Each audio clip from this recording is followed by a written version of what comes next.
오늘 우리에게 주시는 하나님의 말씀은 사도행전 12장입니다.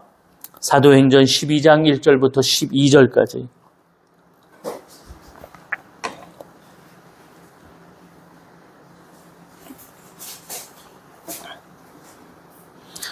우리 교독함으로 하나님 앞에 영광을 돌리겠습니다. 그때 헤롯 왕이 손을 들어 교회 중에서 몇 사람을 해하려 하여 유대인들이 이 일을 기뻐하는 것을 보고 베드로도 잡으러 할세 때는 무교절 기간이라.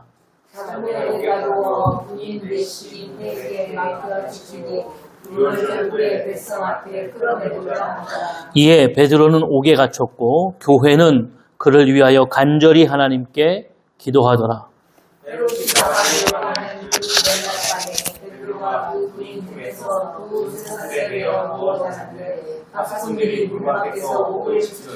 호련히 주의 사자가 나타나매 옥중에 광채가 빛나며 또 베드로의 옆구리를 쳐 깨워 이르되 급히 일어나라 하니 쇠사슬이 그 손에서 벗어지더라.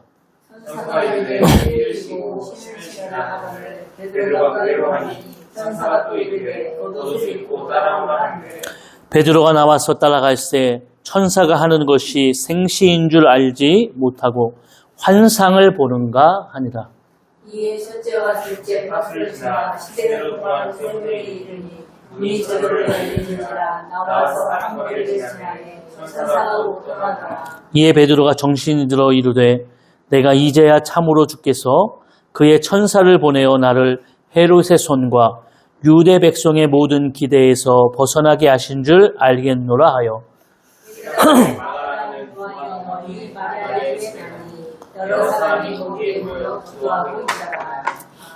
아멘. 오늘 사도행전 가게 33번째고요. 하나님의 섭리와 경륜이라는 제목으로 말씀의 은혜를 나누도록 하겠습니다. 사도행전은 반복되어지는 것을 보게 됩니다. 우리가 지난주에 최초의 안디옥 교회가 이방 땅에 세워지게 됩니다. 전초기지가 되고 이방 선교의 아주 큰 거점이 됩니다. 또 이방 선교를 통해서 바나바와 사울이 드디어 사울이 바울이 되면서 하나님 앞에 선택된 그릇으로서 사용되어지는 단초가 되어집니다. 어떻게 보면 놀라운 역사고 어떻게 보면 하나님의 놀라운 영광이 드러나게 된 것입니다. 그런데 오늘 바로 그 다음에 나오는 12장은 다시 한번 하나님의 교회에 닥쳐오는 위기와 역경을 이야기합니다. 잘 되어지고 모든 것이 순조로울 때 어떨까요? 왜 이렇게 자꾸 브레이크가 걸리고 역경이 올까? 내가 하나님 앞에 기도하고 있고 하나님 앞에 오늘도 주님 앞에 나아가는 즐거움과 기쁨, 평강을 누리고 있는데 왜 내 삶에 들려오는 위기와 고난은 또 닥쳐올까? 우리 이런 생각들을 하게 됩니다. 그런데 사도행전이 계속 그게 반복돼요. 우린 이걸 통해서 하나님께서 끊임없이 우리가 깨닫지 못하지만 영적인 전쟁 속에서 삼킬 자를 찾는 울부짖는 사자와 같은 그들은 어떻게 하면 우리를 넘어뜨릴까? 어떻게 하면 우리가 하나님 앞에 또 하나님의 뜻을 이루지 못할까? 이렇게 공격하고 있다는 거예요. 그러니까 이걸 알지 못하는 자들은 뭐라고 생각합니까? 아니 왜 자꾸 이런 일이 반복될까? 그러니까 세상 말로 마가 꼈나? 가가지고 구실해도 해야 되나? 세상 사람들 얘기하는 거죠. 해야죠. 하나님께 나가십시오. 하나님 앞에 기도하십시오. 그게 방법입니다. 오늘 1절에 보면 그때 헤롯 왕이 손을 들어 교회 중에서 몇 사람을 해하려 하여.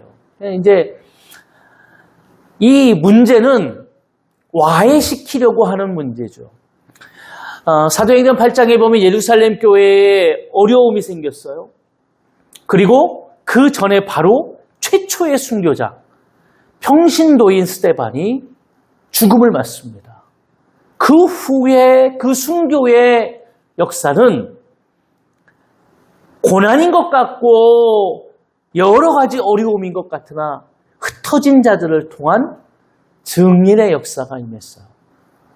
사도들은 다 예루살렘 교회에 있었고 흩어진 자들은 다 평신도였어요. 근데 오늘 그 화살이 이제 사도들에게 임하게 됩니다. 그리고 오늘 2절 요한의 형제 야고보를 칼로 죽이니 그랬어요. 이제 사도 중 하나인 야고보가 칼로 순교를 당하게 됩니다. 오늘 성경에 나오는 이 헤롯은 이스라엘을 다스리는 분봉왕이죠. 그러나 예수님께서 태어나셨을 때, 또 예수님이 못 박히셨을 때 있던 헤롯과는 다릅니다. 네, 계속 이 헤롯 가문이 이 일을 감당하고 있지만 다른 사람이에요. 네. 그래서 오늘 성경에 나오는 이 헤롯은 예수님이 태어나셨을 때 예수님을 죽이려고 했던 그 헤롯의 손잡벌입니다. 이름은 헤롯 아그리빠 1세입니다. 헤롯 가문은 에돔의 족속이에요. 우리가 그 조상이 누구냐면 에서입니다.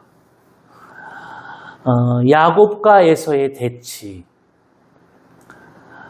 우리는 성경에서 이 영적인 그 싸움의 역사를 보게 되면 이것이 그냥 단순히 이루어졌다가 끝나는 것이 아니죠. 참 깁니다. 질기고. 우리의 역사를 보면서도 그렇지 않나요? 일본과의 이 질긴 악연이라고 해야 될까요? 정말 이 땅 속에 있는, 그래서 우리는 지금도 누가 가르쳐 주지 않아도 대한민국 사람이라고 하면 한국과 일본의 어떤 경쟁이 있을 때에 다른 나라보다 더 거기에 마음과 감정이 들어가게 되죠. 이겨야 되고 이런 생각들이 있는 겁니다. 영적인 것도 마찬가지예요. 이겨야 됩니다. 이기지 못하면 우리에게 더 많은 어려움과 처절한 그런 삶의 모습이 임하게 되는 겁니다. 이 헤롯은요, 이 가문이 대대로 그런지는 몰라도 특징적인 모습들이 있어요. 그게 뭐냐면 역사적으로 보면 분봉왕으로서 지금 다스려지는 로마의 통치 아래 있죠. 로마 황제의 통치 아래 있습니다. 그래서 그 헤롯이 그 안에서 영토를 넓히고 자기의 것을 더 많이 취하기 위해서는 더 높은 곳으로 올라가고자 하는, 더 인정받고자 하는 마음이 있어요. 그래서 그는 유대인들을 다스리고 있지만 사실은 로마 사람들을 더 따라서 헬레니즘 문화, 헬레니즘의 철학, 헬라식 철학에 더 깊이 빠져 있고요. 그런 삶의 방식으로 삽니다. 그런데 이중적인 모습은 유대인들을 앞에 쓸 때에는 자기가 정말 정통 유대인과 같이 율법을 지키고 그렇게 나아가는 것처럼 보입니다. 그러니까 이 마음 속에는 욕심과 욕망이 가득한 거예요. 그래서 이중적으로 더 나아가선 더 높은 것을 바라보고 내가 유대인인 척하지만 사실은 그렇지 않은 겁니다. 그러니까 요세푸스라는 사람이 역사적으로 보면서 그의 기록 속에 그렇게 나와 있어요. 그러니까 헤롯은 기회주의자고 헤롯은 또 뭡니까? 자신의 욕망을 채우려고 하는 거예요. 그 일들을 나타내는 게 뭐냐면 자신의 욕망을 채우려고 하면서 야고보를 죽입니다. 최초의 사도가 죽게 되어져요. 그런데 3절에 보면 그의 욕망이 드러나 있죠. 3절 다 같이 한번 읽어볼까요? 유대인들이 이 일을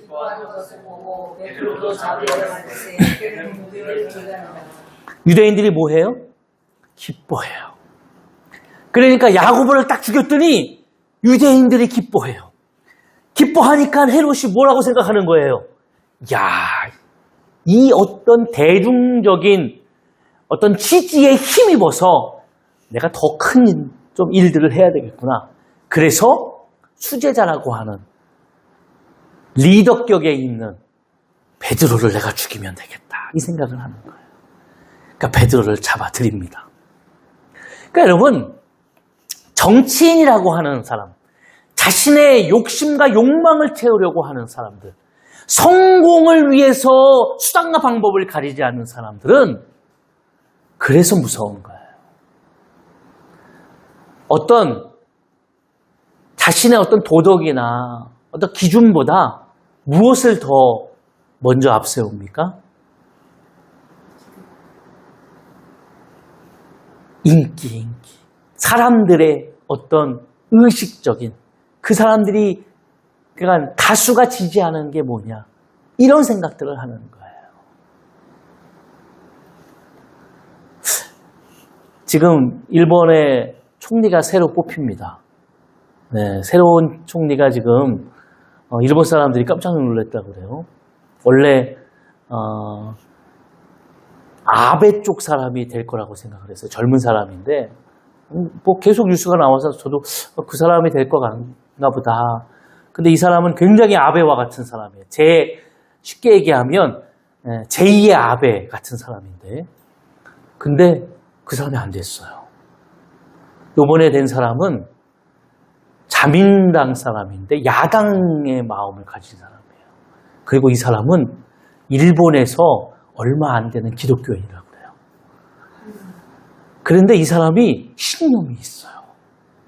뭐냐면 이 사람은 신사 참배를 안 한다. 지금 일본 신사에 야스쿠니 신사에 가서 참배를 하잖아요. 한 번도 하잖아요. 자기는 안 하겠다고 그래요. 그리고 전쟁에 일본이 했던 그 잘못에 대해서 이 사람이 그거 잘못된 거다라고 이야기하는 사람이에요. 제가 이 이야기를 하는 게 이 사람은 인기에 편입해서 나가는 사람이에요. 28년 동안 국회의원을 했어요. 그리고 국회의원만 한 게 아니라 무슨 장관도 하고 이 사람이 될 것 같아요. 이제 자민당 총수가 됐거든요. 원래 자민당 총수가 되면 총리가 됩니다. 그래서 참 이런 생각들이 들잖아요. 야, 세상에 정말 인기에 편입해서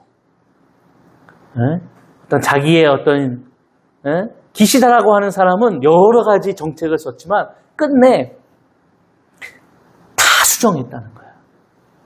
자기의 어떤 신념대로 하지 못했대요. 근데 이 사람은 기시다의 그 정책을 내가 잇겠다. 그런데 어떻게 해요? 처음에 그렸던. 그래서 일본이 지금 굉장히 바뀌고 있고 그게 어저께인가 그저께 일어났거든요. 하루 사이에 며칠 전에 있나? 하루 사이에 일본 막 주식이 지금 들썩들썩해요.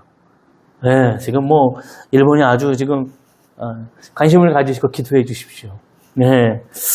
하나님의 놀라운 역사가 또 시작되지 않을까 이런 생각이 됩니다. 그러니까 베드로를 잡아들입니다. 근데 이 시기를 보세요. 베드로를 잡는데 이 시기가 언제나 무교절기가 아니라 그랬어요. 무교절이면 6월절이 지나서 바로 무교절이 시작됩니다. 명절, 최대의 명절이에요. 그러면 유대인들이 이 6월절이라면 다 어떻게 합니까? 다 예루살렘으로 다 모여요. 디아스포라. 흩어진 유대인들도 다 우리나라가 추석 때 귀경하는 것처럼 전부 다 예루살렘으로 모입니다. 이게 유대에 가지고 있는 전통이에요. 그러니까 오늘 지금 일어나고 있는 이 상황이 어떤 겁니까, 지금? 이 예루살렘 교회에 지금. 유대인들이 다 모여 있어요. 이때 지지를 받고, 이때 인기를 끌기 딱 좋아요. 그러니까 지금 이 무교절이 끝나면, 무교절에는 아무것도 할 수 없거든요. 무교절이 끝나면 지금 뭐 하려고 하는 거예요? 베드로를 죽이려고 하는 거예요. 이 베드로를 죽이면 어떻게 될까? 예수 그리스도가 언제 돌아가셨어요? 6월절 전에 돌아가셨어요. 네. 신기하죠. 6월절은 하나님이 이스라엘을 구원한 때예요. 근데 예수님이 온 인류를 구원하기 위해서 그때에 돌아가셨어요.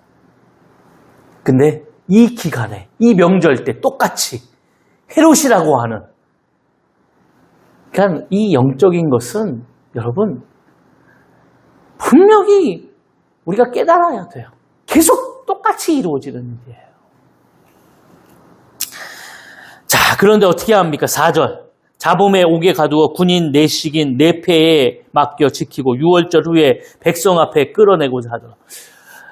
이게 이제 지금 이 상황을 보게 되어지면은요, 지금 이 베드로가 갇힌 그 감옥이 요세푸스의 기록에 보면은 왕국에 있는 감옥인데 굉장히 중범이 있는 감옥이고 나가기 굉장히 어렵대요.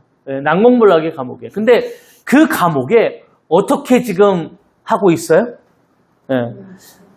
그 요세푸스의 기록에 보면 이렇게 돼 있어요. 4씩 4패로 나눴어요. 그러면 베드로를 하루 동안에 몇 명이 지키냐면 16명이 지킵니다. 돌아가면서. 어떻게 지키냐면 양옆에 수갑을, 베드로에게 수갑을 채워요. 오른손을. 그러면 그 오른쪽에 있는 죄수가 그 자기 팔에다 이렇게 묶어요. 왼쪽에 있는 죄수도 베드로에게 왼손에 수갑을 딱 채우면 왼쪽에 있는 죄수 팔에 이렇게 묶어요.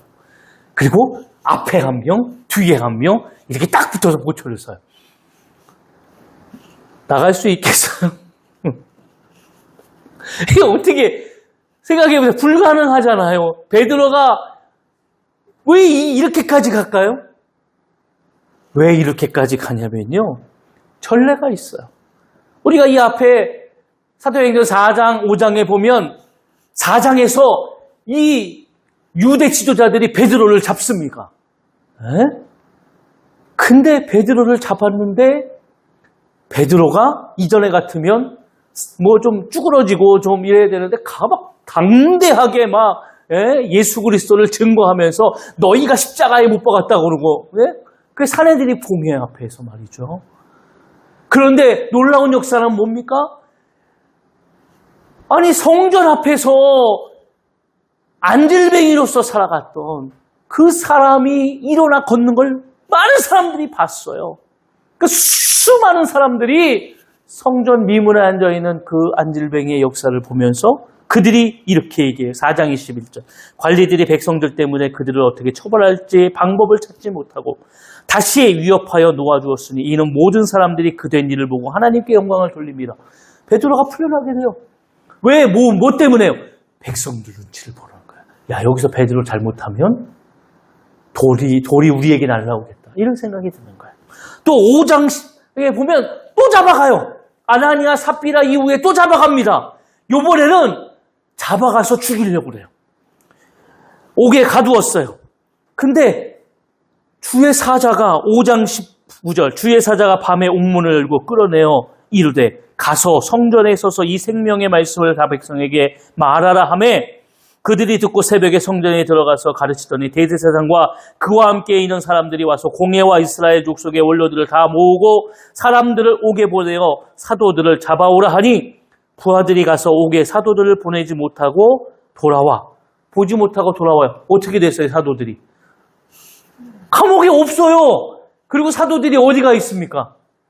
성전에 가가지고 말씀을 증거하는 거예요. 네. 근데 잡아와요, 다시. 잡아오는데 이번에는 죽이려고 그래요. 근데 한 사람이 일어납니다. 그 사람이 누구냐면 가말리엘이에요. 생각나시나요? 가말리엘이 일어나가지고 아주 모든 사람들 앞에서 높임을 받고 존경을 받는 그 가말리엘이 니네 그렇게 하면 안 된다. 큰 폭동이 일어날 수 있다. 어떻게 하면 됩니까? 놔줘라. 그래서 죽이려고 했어요, 그들이. 예? 그런데 놔줍니다. 이 두 번의 사건을 통해서 이제 어떤 역사가 일어나는 거예요? 야, 똑바로 앉아보면은 또 어떻게 됩니까? 탈출할 수도 있어. 여러분, 저는 예수를 못 박았을 때도 그렇고 참 보면 이 악한 것이 기가 막히게 알아요. 예수님 무덤에 돌문을 이딴만한 거를 이렇게 해놨어요. 근데 예수님이 살아생전에 내가 3일 만에 부활하겠다 막 얘기했는데 정작 제자들은 그걸 잊어버렸어요. 못 믿었어요. 그런데 그들은 야, 부활할 수도 있어. 살아날 수도 있어. 그러니까 그 앞에다 누굴 세워요? 병사를 세워요, 병사를. 그러니까 여러분 보세요. 이 악한 것이 얼마나 약삭빠른지를 아셔야 돼요. 이 지금 보세요. 정작 말이죠. 정작 말이죠. 베드로가 여러분 보세요. 지금 이렇게 내씩 하고 있어요. 그러면 이 베드로를 생각해 보세요. 오늘 성경을 보면 이래 5절 이런 베드로는 옥에 갇혔고 교회는 간절히 하나님께 기도하더라. 헤롯이 잡아내려고 하는 그 전날 밤에 이제 전날 밤이에요. 이제 시간이 지나서 전날 얼마나 있었는지는 나오지 않지만 하여튼 이제 전날 밤 그 다음날 아침이 되면 어떻게 됩니까? 죽어요. 근데 보세요. 베드로가 그 구린 틈에서 두 쇠사슬에 매어 누워 자는데 파수꾼이 문 밖에 옥을 지키더니 호련히 주의 사자가 나타나며 옥중에 광채가 빛나며 또 베드로의 옆구리를 척 깨워 이르되 급히 일어나라 하니 쇠사들이 그 손에서 벗어지더라. 베드로 뭐 하고 있어요? 자고 있어요. 여기 자잖아요. 그럼 여러분 보세요. 어떻게 잘까요, 베드로가? 제가 이렇게 보면서 여러 가지 이렇게 찾아보니까 이런 내용들이 많이 있어요. 아, 베드로가 믿음이 좋았어. 믿음이 좋아서 아유 하나님이 날 구원해 주시겠지 그러면서 아무 생각도 없이 그냥 잤다. 네. 누워 잤다. 네. 그랬을까요? 근데 맥락상에 보면 하나님이 지금 이야기하고 싶은 게 있는 것 같아요. 여러분들이 생각해 보세요. 베드로라고 생각해 보세요. 잡혔는데 내일 죽는데 신문은 계속돼요. 신문하겠죠, 계속. 예. 뭐 빌미를 만들어야 되니까. 그리고 계속 이 16명이 4씩 계속 따라다녀요. 어디를 가든지 화장실을 가든지 뭐 계속 따라다녀요. 예? 그리고 이게 다 이렇게 어떨까요? 그럼 내일 죽어요. 그래도 잠이 올까요? 야, 내일 아침이 오면 뭐 죽는데 될 대로 될까요? 그렇죠. 지금 상황에 보면 사방이 막혔어요. 우주싸움을 당해서 피할 곳이 없어요. 불가능한 곳이에요. 베드로가 아무리 생각해봐도 야 이거 불가능하겠구나. 불가능하겠구나. 네?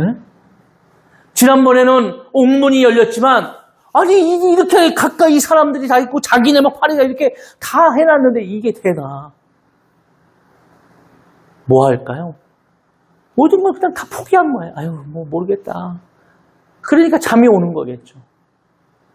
그러니까 주의 사자가 천사가 하도 어이가 없으니까 와가지고 어떻게 합니까? 옆구리를 팡 치는 거예요. 네?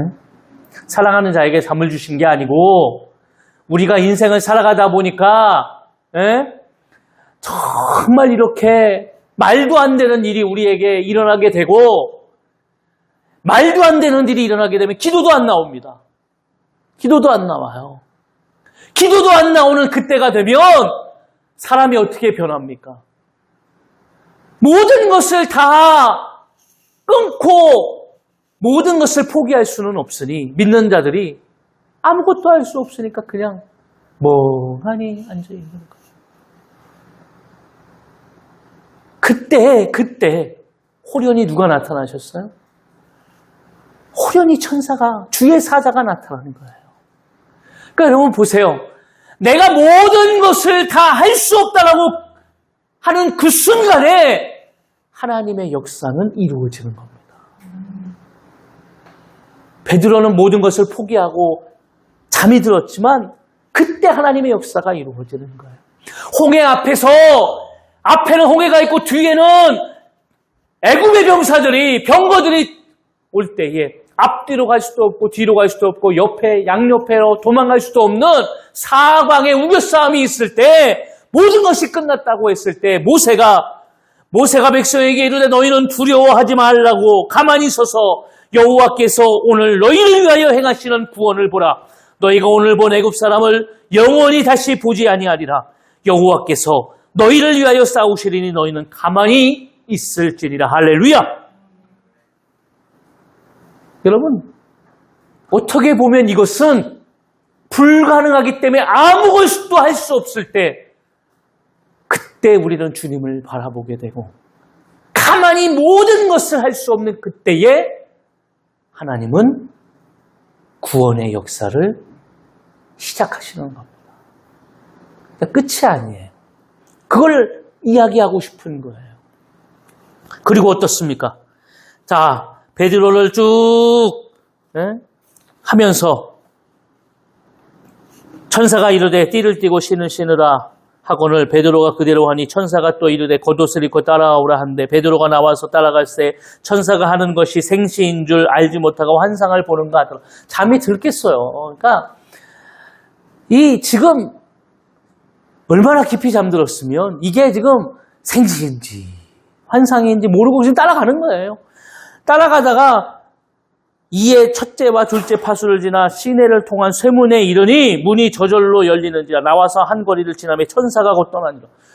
정신을 차리고 보니까 감옥에 있던 내가 지금 어디에 있는 거예요? 시내. 감옥에 다 나와서 이제 시내. 여기 많이 보던 곳인데 시내에 지금 들어와 있는 거예요.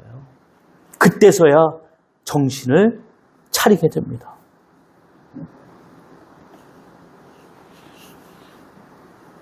그때서 뭡니까? 헤롯의 손과 유대 백성의 모든 기대에 벗어나게 하신 줄 알겠노라 하여. 그러니까 천사를 보내서 하나님이 나를 그때서야 구원하셨구나. 그러니까 문맥상에 보면 뭐예요? 베드로가 믿음이 있고 좋아서 하나님이, 그게 아니라 모든 것을 다 이제 이제 끝났구나. 나도 끝났구나.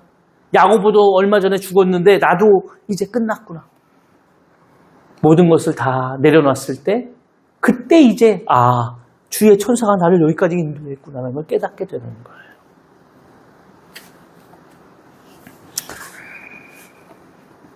하나님이 베드로를 왜 살리셨을까요? 베드로를 사랑하셔서 베드로를 통해 이루어 가시는 하나님의 뜻이 있어서 살리셨겠죠. 우리를 하나님께서 왜 인도하시고 어려움과 역경 속에서 하나님이 붙들어 주실까요? 우리를 사랑하시고 인도하시기 때문입니다. 할렐루야. 그러면 여기서 우리 하나만 물어보겠습니다. 그러면 야고보는 왜 죽이셨을까요? 오늘 보니까 천사를 통해서 하나님이, 이 전능한 하나님이 모든 것을 하실 수 있어요. 쇠사슬도 끊고 모든 사람들이 다 보지 못하게 그 감옥에서 시내까지 다 나올 수 있도록 하나님께서 인도해 가셨어요. 근데 왜 야고보는 죽이셨을까요? 그는 사랑하지 않나요? 우리는 오늘 말씀을 보면서 또 우리가 살아가면서 질문을 갖는 여러 가지 상황입니다. 왜 믿는 사람이, 왜 하나님을 섬기는 사람이, 왜 저들은 죽임을 당했을까요? 사고를 통해서 죽고, 왜 역경을 당해서 죽고, 왜 이런 문제들이, 왜 믿는 사람이 있는데 전쟁이 일어나면서 그 전쟁의 소용돌이 속에서 어려움을 당할까요? 왜 지금도 북한의 지하교회에서 정말 하나님 앞에 처절하게 목숨을 바쳐서 간절히 기도하는 기도가 있는데 왜 그들은 지금도 그 상황과 억압 속에서 살아갈 수밖에 없을까? 이런 생각들 해보시지 않았을까요? 여러분 생각해 보세요. 야고보를 죽이시는 것도 하나님이시고 베드로를 살리신 것도 하나님이세요. 그러면 우리가 이렇게 생각해 볼 수 있죠. 아, 이 모든 것이 하나님의 지혜고 경륜이구나. 아, 하나님은 야고보를 통해서 순교자로서 사도 속에서 첫 번째 순교자로서의 사명을 감당하기를 원하셨구나. 이게 하나님의 뜻이었구나. 우리는 그 뜻을 발견하지 못하고 하나님의 지혜와 경륜, 섭리를 모르기 때문에 우리가 바라봤을 때는 한없이 왜 저렇게 했을까요? 세월호에서 죽임을 당했던 그 수많은 아이들, 이태원 참사 때 죽을 수밖에 없었던 수많은 젊은이들, 왜 이런 일들이 일어날까? 거기 믿는 사람이 없었을까? 있었어요. 그런데 하나님은 이것이 하나님의 경륜 속에서, 섭리 속에서 인간의 무지함과 인간의 죄 때문에 일어나는 일들이지만 그것을 통해서 이루어가는 하나님의 분명한 섭리가 있다라고 하는 것을 우리는 깨달아야 될 줄로 믿습니다. 그러니까 여러분 보세요. 영적으로 봐야 돼요. 육적인 모습으로 바라보게 되면 왜 이런 상황이 일어나게 됩니까? 난 예수 잘 믿는데 왜 이렇게 지질이 궁상으로 살아가면서 왜 끊이지 않고요? 조금 될 것 같으면 문제가 생겨서 잃어버리게 하시고, 조금 이렇게 모아놨으면 또 뭔 문제가 생겨서 다 잃어버리게 해요. 근데 영적으로 바라보게 되어지면, 깨닫게 되어지면, 우리의 모든 삶과 죽음이, 우리의 모든 생사화복이 하나님 안에서 이루어지는 것이구나. 우리 속에 있는 여러 가지 문제와 역경을 통해 우리는 영적으로 성숙해지고 인격적으로 다듬어지고 그름을 통해서 하나님의 부르심의 목적에 따라서 오늘도 우리가 그 목적을 이루는 삶을 살아가시기에 부족함이 없도록 우리를 하나님께서 오늘도 훈련하시고 다듬는 과정이시구나. 할렐루야. 이걸 깨닫게 되는 거예요. 제가 여기 있으면서요. 원래 이 화분이 아시나요? 저 뒤에 있었어요. 그리고 저 이 자리에 있던 화분이 여기 있었거든요. 근데 아시나요? 이 화분이 저기에 있을 때는 얘처럼 이렇게 올라오질 않았어요. 근데 여기는 이제 햇볕이 바로 들거든요. 얘는 이 자리가 맞는 거예요. 저희가 몰랐을 뿐이에요. 제가 이거를 어떤 목적을 가지고 여기다 놔둔 게 아니에요, 사실은. 여기 있던 애가 여기 있으면서 여기 뭘 갖다 놔야 돼? 그래서 저기 있던 애를 그냥 갖다 놓은 거예요. 네? 우리 삶이 우리가 뭔가를 막 플랜을 짜가지고 되는 게 아니라 우리는 어떻게 갔는데 어느 순간 이게 하나님의 섭리에 맞은 거예요. 그래서 얘가 이렇게 자란 거예요. 근데 여기 있던 애가 절로 갔잖아요? 쟤는 햇빛을 안 봐도 되는가 봐요. 우리는 햇빛만 보면 좋은 줄 알잖아요. 햇빛을 보면은 잘 되는구나. 좋은 쪽에 양지를 바르게 입고 막 이러면 좋겠다고 생각을 하는 게 우리 생각이에요. 이게 육적인 생각이란 말이에요. 영적인 생각에 보니까 여기 있던 애가 저기 있을 때 얘가 약간 애가 좀 이렇게 시름시름하고 그러더니 저쪽에 갖다 놨거든요. 나중에 보세요. 제가 이렇게 보면서 쟤는 저쪽에서 왜 이렇게 잘 살아? 애가 윤기가 나고요. 저 햇볕이 잘 안 드는 곳이에요. 그러니까 우리가 생각할 때는 생각해 보세요. 우리는 모든 것이 다 햇볕에 있으면 좋겠다 이렇게 생각을 하는데 우리가 깨닫고 보니까 쟤는 저 자리가 맞아요. 그리고 햇빛이 없는 저 자리에서 간접적인 빛이 있는 저 자리에서 쟤는 풍성하게 됐어요. 무슨 의미를 가지고 있느냐. 이 모든 것이 하나님의 섭리고 하나님의 경륜이고 지혜예요. 할렐루야. 이것을 깨닫는 자와 깨닫지 못한 자의 삶의 은혜가 있어요. 야고보가 죽었고 고난이 계속 끊이지 않고 역경이 끊이지 않아요. 또 하나 볼까요? 5절에 보니까 이런 얘기가 있어요. 다 같이 읽어볼까요? 이에 베드로는 옥에 갇혔고 교회는 그를 위하여 간절히 하나님께 기도하더라. 베드로가 옥에 갇혔어요. 교회에는 어떤 예루살렘 교회의 문제가 뭡니까? 이제 위기의식이 생겼어요. 야, 사울을 통해서 막 난리가 나더니 이제는 사도들까지 죽는구나. 네? 그러면서 위기가 있어요. 그러니까 교회적인 위기, 절체절명의 위기가 있어지니까 어떻게 됩니까? 기도를 하는 거예요. 야, 기도해야 되겠다. 기도해야 되겠다. 예? 여러분, 기도해야 됩니다. 기도해야 돼. 간절하게 기도해야 돼. 한국교회가 잃어버린 것이 있어요. 그게 간절함과 또 뭘까요? 절박한 기도가 없어졌어요. 왜 없어졌을까요? 살만해요. 여러분, 지금 1973년도에 여의도에서 일어났던 빌리그레함 목사님 전도 집회 몇 명이 참석한지 아세요? 110만 명이 참석했어요. 지금 우리나라 하교되어지면 그렇게 참석할 것 같습니까? 네?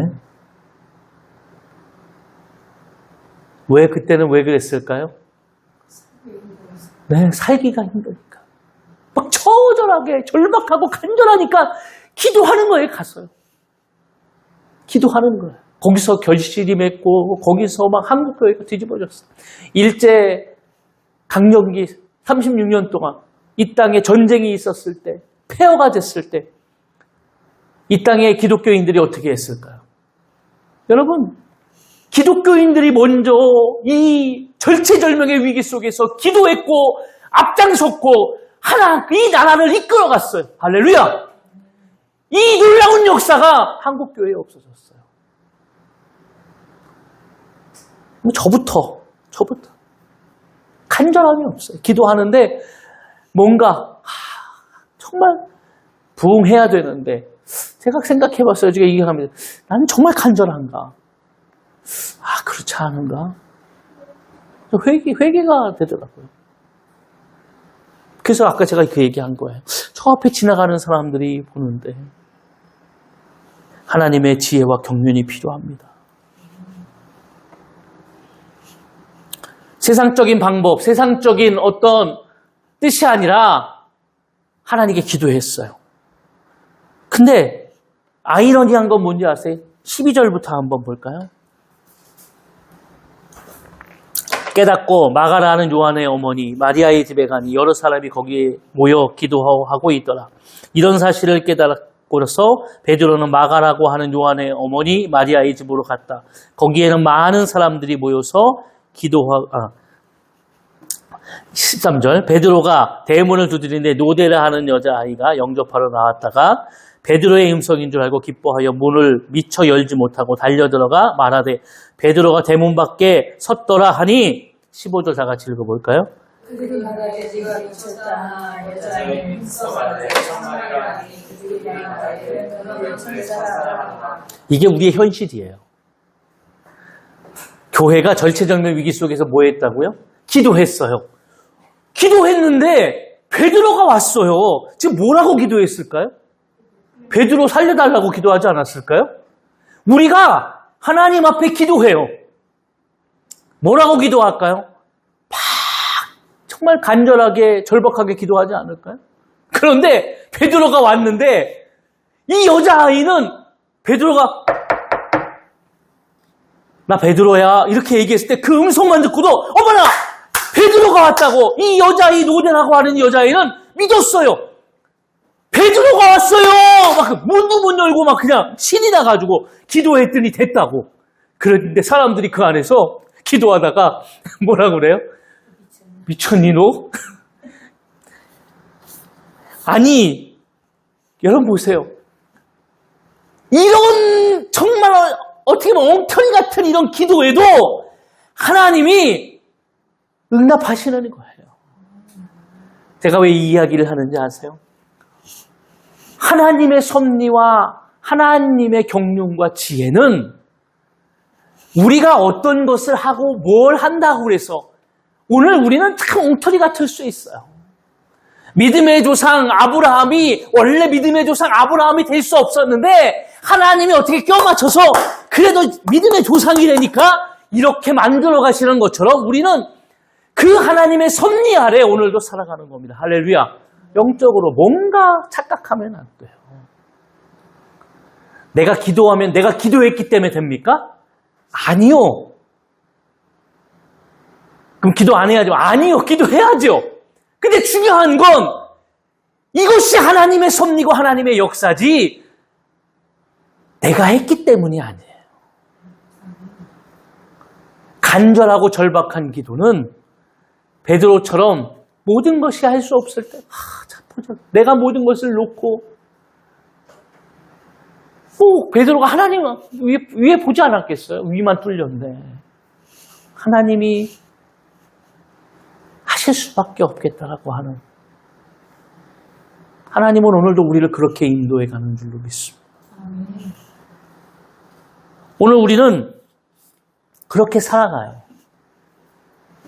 그래서 어느 때 내가 기도했을 때 응답을 받으면 그래 하나님이 살아계셔.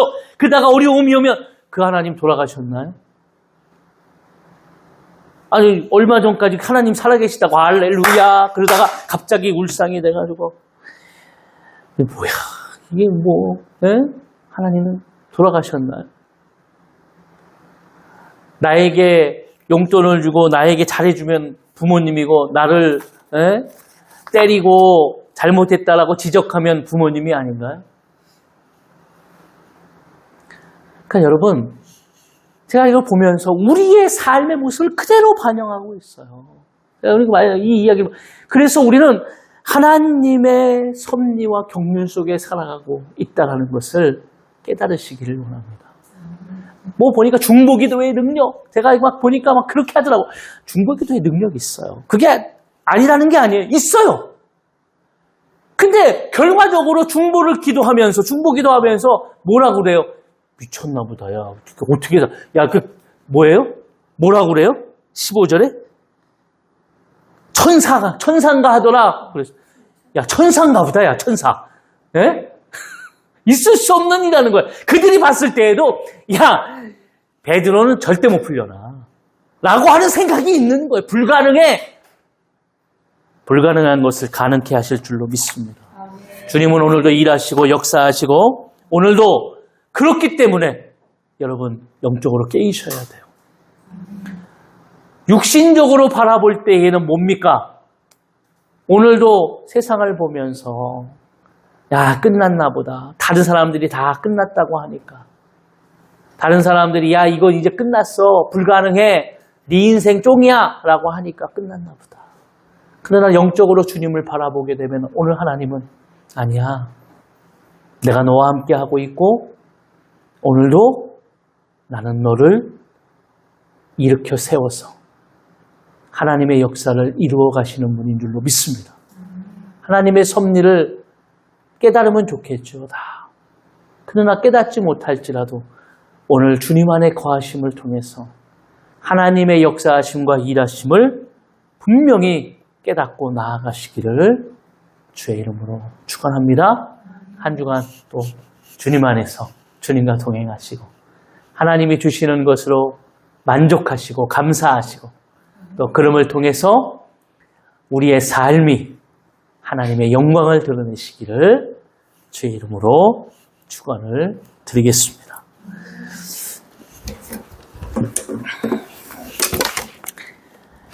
우리 이 시간에 하나님께 고백하겠습니다. 우리 날이 저물어 갈 때 빈들에서 걸을 때 그때가 하나님의 때 내 힘으로 안 될 때 내 힘으로 안 될 때 빈손으로 걸을 때 내가 고백해 여호와 이래 주가 일하시네 주가 일하시네 주가 일하시네 주께 맡기지 않는 자에게 아멘 주가 일하시네 주가 일하시네 신뢰하며 걷는 자에게 우리 모인 이곳에 주님 함께 계시네 누리네 아버지 은혜 적은 떡과 물고기 적은 떡과 물고기 내 모든 걸 드릴 때 모두 고백해 여호와 이래 아멘 주가 일하시네 주가 일하시네 주가 일하시네 주께 아끼지 않는 자에게 주가 일하시네 주가 일하시네 신뢰하며 우리 다시 한번 하나님께 믿음으로 고백합니다.